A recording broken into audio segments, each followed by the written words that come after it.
Welcome to question number 33 of the Summa Theologica. This is the part of the Summa where we are now going to laser focus into the specific persons of the Blessed Trinity, and 33 is going to be on the Father, and then 34 and 35 on the Son, and then there's going to be several on the Holy Ghost as well.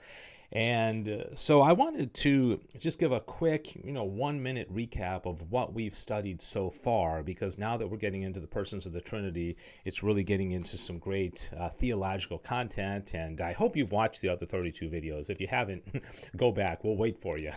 And because it all builds, as I've mentioned. But we started with sacred doctrine, and that means that the God, through his holy church, teaches us about the end, which is supernatural, which we can't get to on our own through our own natural abilities, but that's our end is beatitude, our end is God, our end is perfect happiness.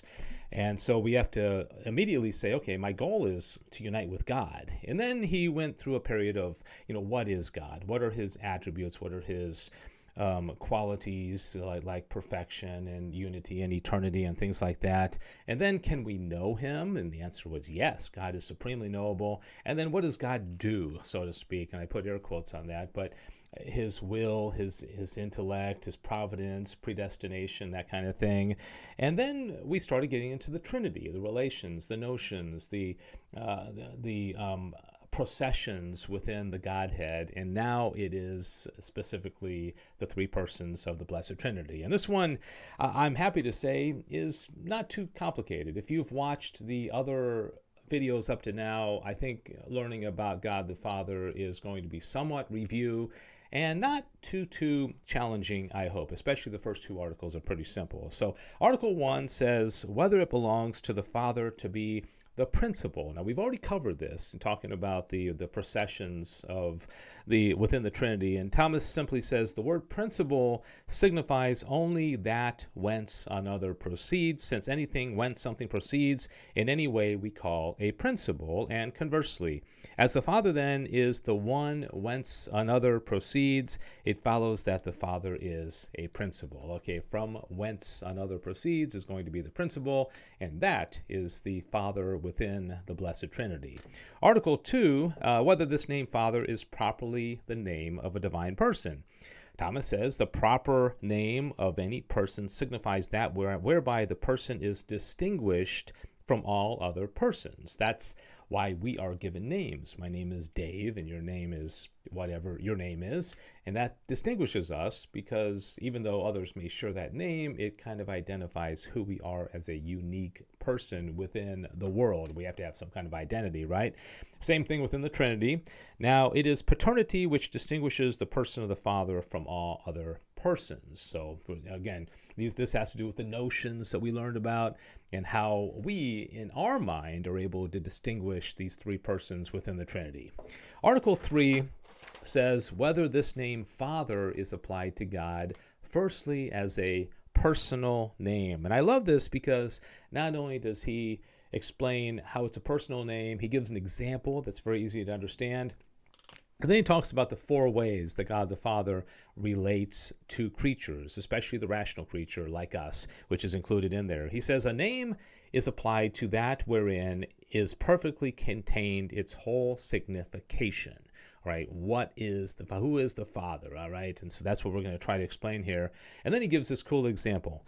Hence this name lion, as in the animal, a lion, is applied first to the animal containing the whole nature of a lion, and which is properly so called, before it is applied to a man who shows something of a lion's nature, as courage or strength or the like, and of whom it is said by way of similitude. Now, this is very important because when we say, wow, you're like a lion, right, we're referring to something here below to some other creature and just making some kind of analogical comparison. And so me as a father, I can kind of mirror the Father, but that's secondary. The Father is the Father, right? And my fatherhood, or yours if you're a man and a father, or somebody has fatherly characteristics, that's secondary, just like this lion example. And now he's going to go on and talk about the relationship between Father as principle and creatures in four different ways. He says the perfect idea of paternity and filiation is to be found in God. the Father and in God the Son, because one is the nature and glory of the Father and the Son. Remember, God is paternity, the Son is filiation, which is sonship, and that's what that means. But in the creature, filiation is found in relation to God, not in a perfect manner, since the Creator and the creature have not the same nature, but by way of a certain likeness. All right, so now he's going to give 4 examples. For God is called the Father of some creatures by reason only of a trace. For instance, in irrational creatures. So in the cricket and the butterfly and the grasshopper and the bird, there is a trace of God, which, as we talked about, that's important because we need to make that connection when we see these things and say there is a connection. I'm looking out my window. I just saw a bird fly by just now. Okay, I should think about God. I should think about how there's a trace of God in that dragonfly that I'm looking out at right now. So that's the first one. Of some, namely the rational creature, he is the Father by reason of the likeness of his image. That's what gives us such great dignity. We are made to the image and likeness of God. Every human being and every angel is as well. Number 3, and of others, he is the Father by similitude of grace. And these are also called adoptive sons, as ordained to the heritage of eternal glory.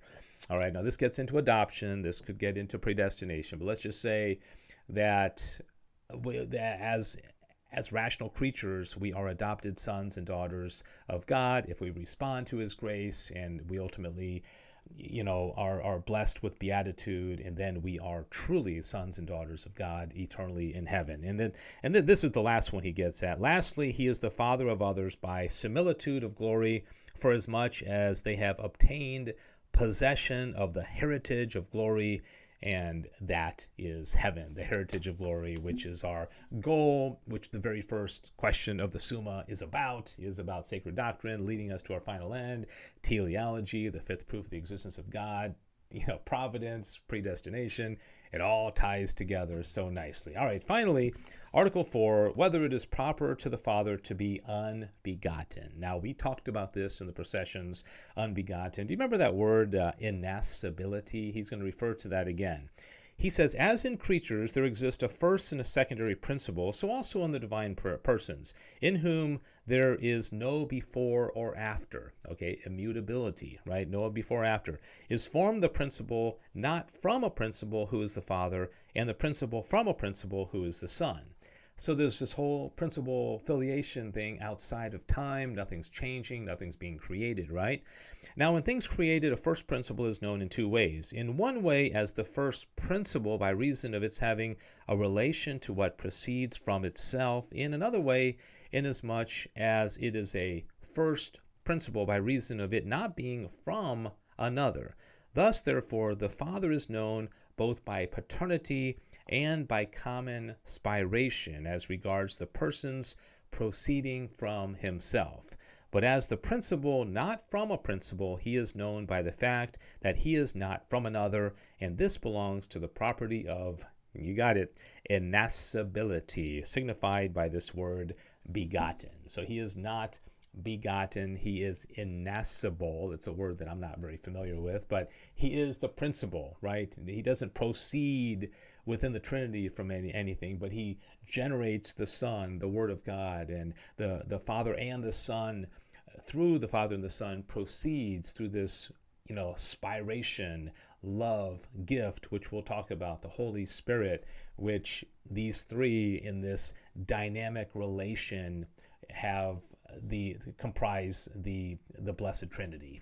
All right, so it's a communion of persons, and we are communal people, and so we, through our intellect, through our will, and through everything that we are in the image and likeness of God, are able to really relate to this amazing Trinity of persons that is a staple and fundamental dogma of our Catholic faith. All right, I hope that made sense. We have now talked about the Father. In the next question tomorrow, we'll talk about the Son, the Word of God, and also the next day, God, the Son as image of God. Thanks for watching. St. Thomas Aquinas, pray for us. God bless you.